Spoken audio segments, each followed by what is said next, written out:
Hello guys and welcome back for CPC week 11. So basically it's the make or break week. If we win against 8-12 we have a great shot at playoffs. If we lose we don't make playoffs. It has all come down to this because currently we're sitting at I believe a 5-5 record, which mainly is due to the fact that just my whole draft as a whole, the synergy is just not there. So normally when I have a draft, the draft carries me, my prep carries me quite a lot and I don't have to make much plays in the games itself.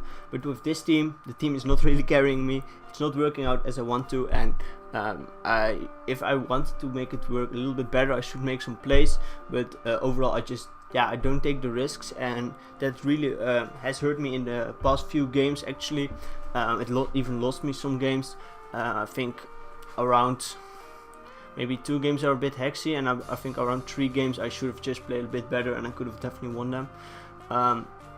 But overall it has all come down to this, so I will just go over this quite quickly because I don't want to drag too long. So I brought Landorus, I believe it was something like dual dance Landorus with Earthquake. Then Tapu Fini, Tapu Fini, Mega Galate's more of a bulk up set, which is actually quite bulky on the special side. Jolteon has Wish, Baton Pass, and then just HP Ice. Thunderbolt with Expert Belt just hits most of his team quite super effective actually. Skarmory is just standard pivot, defensive pivot, and has Stealth Rocks and Spikes. And Mudsdale is the Assault Vest. So basically I was really forced into some of those mons, because you see there at Tapu Koko, like AV Mudsdale was the only thing that stops Calm Mind Tapu Koko. Even now it can even take 2 Grass Knots at +1. If it couldn't, it could just rip through my whole team, which was quite unfortunate actually. Or I should have brought again Scarf Tyrantrum, but he has something like HippowDON, so that doesn't really work. Then there's Porygon Z, if it sets up at the right time, it also can demolish my whole team. So the Galate is there because it outspeeds and can take some hits, but still is not the best answer. Mandibus can be quite annoying actually, because I have quite some physically offensive mons.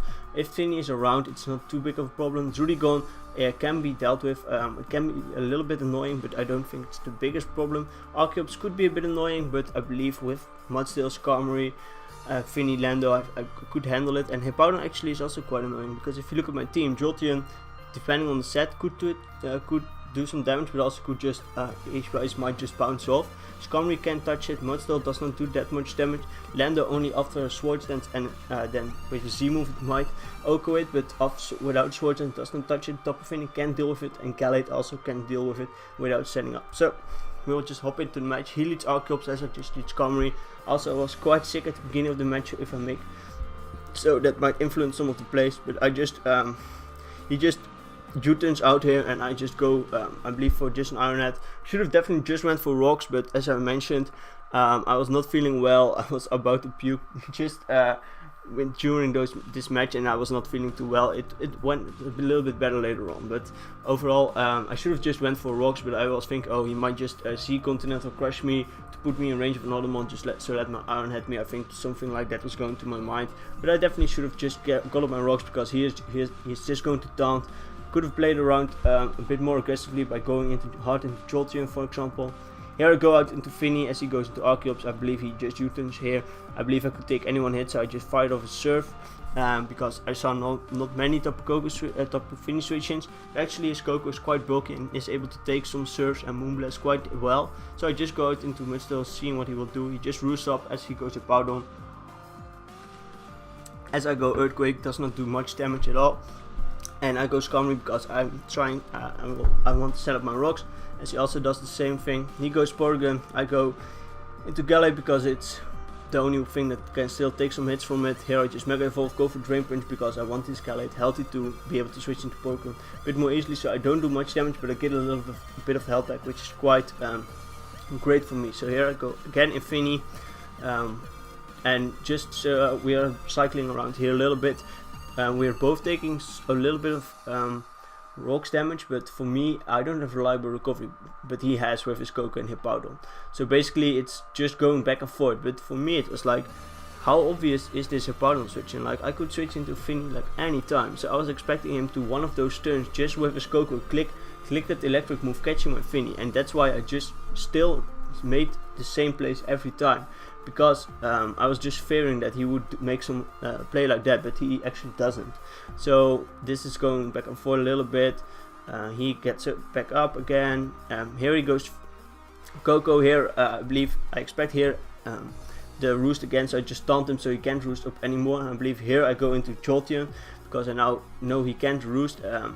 And yeah, I believe he would stay in because yeah, he saw I stayed in with finish, so why not? So he went for Volt Switch, I catch him right there. So first, finally we break the cycle. I go for Wish, scouting what he wants to do. He just goes out into his HippowDON, and I go back into Finny, get a little bit of health back to my Finny, which is quite nice actually, as he went for Toxic, which doesn't work on Finny, also nice. So here I taunt his incoming Coco because I know then he can't roost up, and that's chipping him down little by little. Get back in my Jolteon again. Here I know he goes HippowDON, so I want to scout out how much does this HP Ice do, and actually it's a 2-shot, it's really nice. So this Jolteon can prove quite worthy in this match. So here he goes, Porygon, I go for HP Ice, and I'm looking at the calcs and I'm thinking, okay, I'm modest, Thunderbolt, and I think a 60% chance at least to kill, and I was like, okay, I can take any one hit from this PC, and also I can scout if it's carved or not, which is also useful information. So let me just go for the Thunderbolt, I outspeed, I kill it, and that's really nice. Here he goes to the gun, and I know for sure he has the pursuit, but I'm also thinking, yeah, I can stay in, but I won't probably do much to it because he's AV. So he goes for the pursuit. It does quite a nice amount of damage, but here is a bit of a crucial turn for two reasons, which this is Finny versus Rudicon. So basically he wants to get Finny down or dead, because then monsters like HippowDON and Manipus are free up a little bit more, and I want this Rudicon low or dead, because then Jolteon looks quite threatening, because Coco it can beat 1v1 because it has also Wish on it, and it does more damage to Coco than Coco does to it. Archeops outspeeds and kills, Manipus kill, and HippowDON from the range it's at I kill, and also 2-shot it.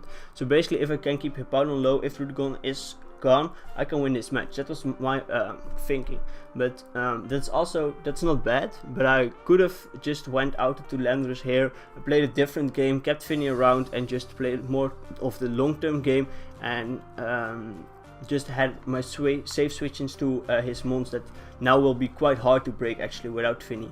So yeah, what I do is not bad, but with Jolteon I should play a lot, not conservatively, which I will, but just more aggressively, because I can't let those mons come in for really for free. So he reveals to have Gong Shot, he 2-shots me. Here I can just go into Lando. I thought he would just let me kill off his mon, but he actually doesn't. So here I just fire for Stone Edge. He reveals to have Charlie Berry. I believe he roosts up here. Here I believe I go for some Stone Edges. Actually, yeah, so I could have potentially, it depends a little bit on rolls, but if I had connected those two Stone Edge, because he went for foul play on that turn, as you can see, so 2 turns back, so around here, if I connected this Stone Edge into the next Stone Edge, then I would have taken him out. As you can see, it does, I think you will see some high rolls later on, so I would have taken him out, and that would have been really nice, but now I don't. So I have to yeah, go for some Stone Edges, then go out to Skarmory, then pivot out into Gallade, as he actually goes for the defog, so he reveals his whole moveset. So I know he has foul play, but I also know that I can set up one bulk up and then go for close combat and just put him in range for other mons, but I get a critical hit and I kill him.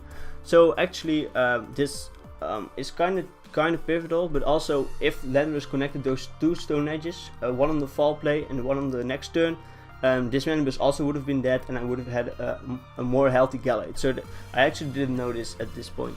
I didn't even know it till I'm now watching. That's also pretty, yeah, pretty huge. So here I go just out, back again, and here's Crucial turn. So I kind of expected him to try to catch me, but he actually just went into his HippowDON, just like nothing happened. But I definitely should have made the switch into Landorus or Jolteon. Jolteon was not even a bad switch in, because he, like, Rudicon is not going to come in, and the other things I could deal with. So I should have definitely went Jolteon, and then I would threaten out his HippowDON, or even Lando, and I could threaten it out of his Z Earthquake, but now I don't, and now he's able to get his health back up with his HippowDON, and that's huge, and that's also really bad for me. So here I believe I just SD up because I know he only has Toxic for me.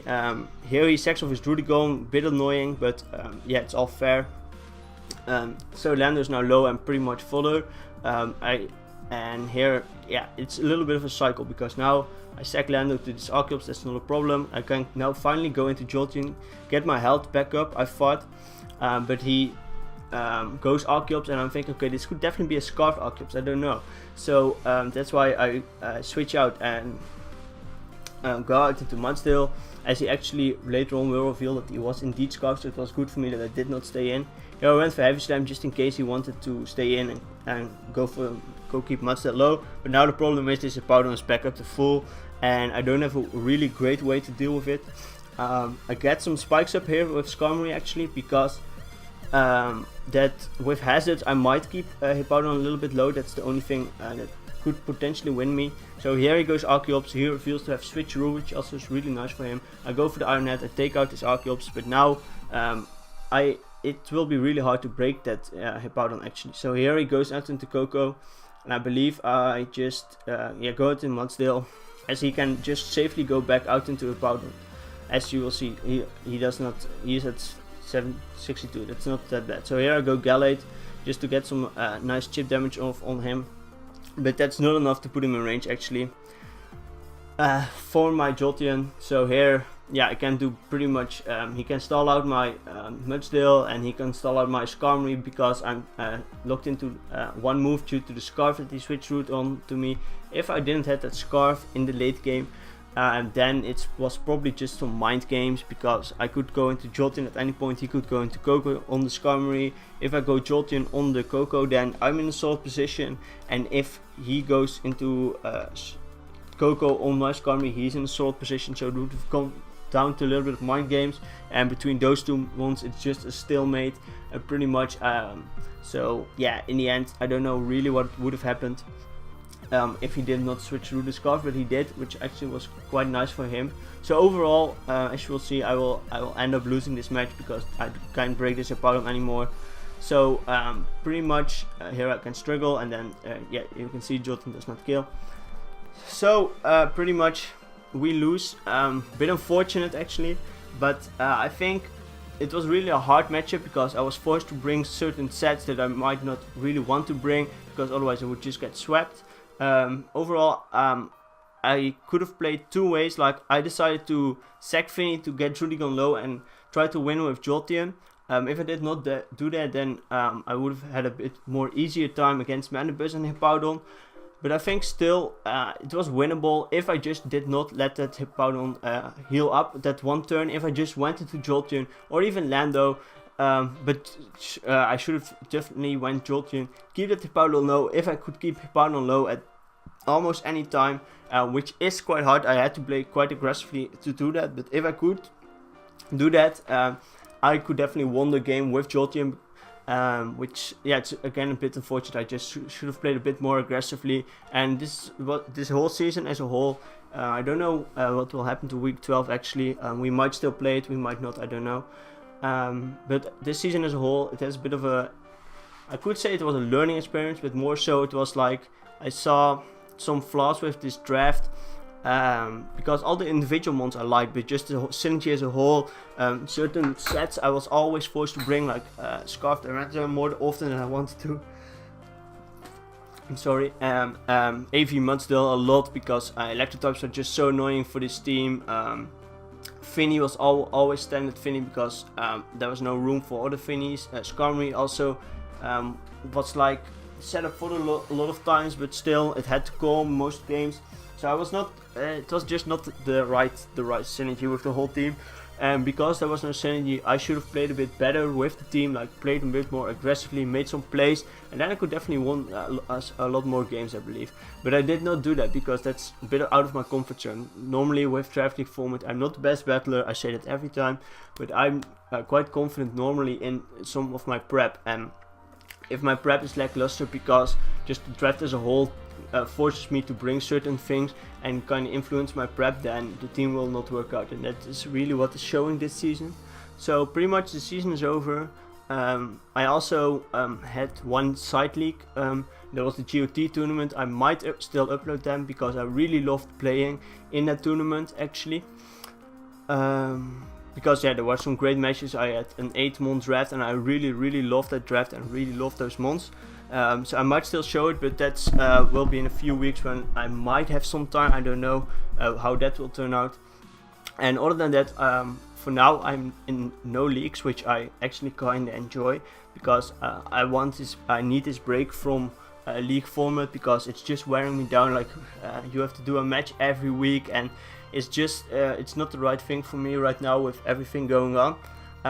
But I will be performing in like the off season for me in the CPC war, which we have been challenged by the EPL, and we will face them probably around August.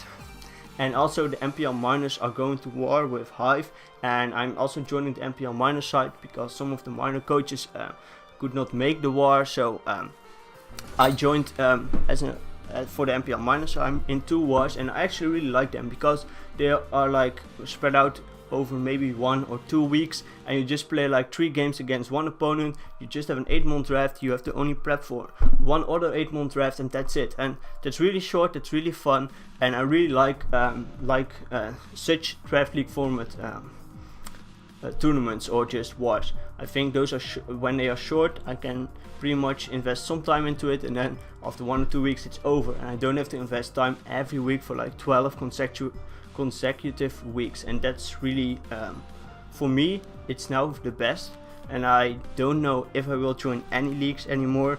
I might just keep it to CPC next season. I might also just sit out CPC next season. I just have to figure out that in due time, and we will see where we will end up in the next league maybe. And that's also the same with my uploads. I don't know if there will be a week 12. If there will be a week 12, I will cover more of it then. But if there's no week 12, the channel might be on a bit of a stalemate. I might upload if I find some time and some motivation, but I don't know for sure. So to all my viewers, thanks for the season, and it has been a bit of a hard season, but it now has come to quite an end. A bit unfortunate, but still I think with this long break I can really enjoy myself and just enjoy life in general, and just not focus too much on months anymore. So that's it for me now, guys. Bye.